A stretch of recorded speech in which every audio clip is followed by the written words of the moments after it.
Or sit down. Sit down. We still have lots to discuss. As I've told you, we are going to discuss that unassigned business.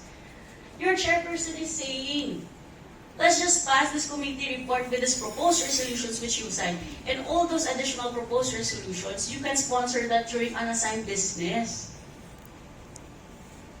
We are not saying that we are adverse to amendments. What we are saying is that we have to protect due process to ensure transparency. Hindi pwede nga magpa-amend ka sa kadugang resolution. Why you did discuss sa What due committee process are we hearing? talking about? By putting it in committee hearing.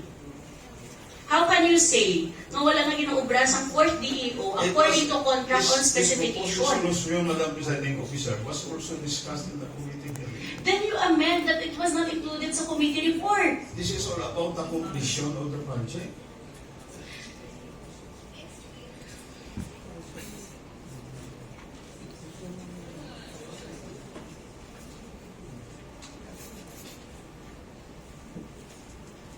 Okay, sige, balikan ta. Ang first mga proposed na resolution is to urge the DPWH, 4th District Engineering Office, to follow the contract of drawing specification. Now, what you say na wala na siya basis and whatnot? Because it will be unfair considering na inyong first resolution is requesting the DPWH, 4th District Engineering Office, to furnish the Sangguniang Panlalawigan with complete project documents including contract, statement of work, plan specification, program of works, payment vouchers in favor of the contractor. Kapangita pa kamo sa additional pagiging document. Isn't it actually preemptive na on the same committee report ma-request ka na dahil nga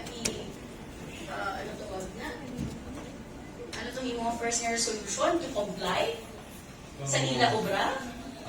The remaining scope of works, urging them to ensure that the implementation of the remaining of scope of works will be done in compliance with the contract drawings and specification. Di ba yung problema? Pero ipunta mo sa unassigned business Okay na lang. Kani, kung po na bala. Isuportaran ka sa SP, so hindi ka umi magsuporta sa imo nga. Pero ako nang bala, wala stress na. Wala kayo 15 minutes lang kita para lang sa mga nga ginaayo kaya sa imo unassign. Alas 4 na orbit. Why pa kita kumbisa sa urgent measures? Anong oras na rin matapos? Why kita problema nga suportaran ikaw fortune? Hindi na pag-anhaman. May pagtaha pa man sa mga upulos committee report. Alam mo, chairperson, nagtindog, bit-bit ang committee hearing, kaya pirmahan mo, tapos ikaw man una kapag kang nagtindog, magbalabag. Ay pala.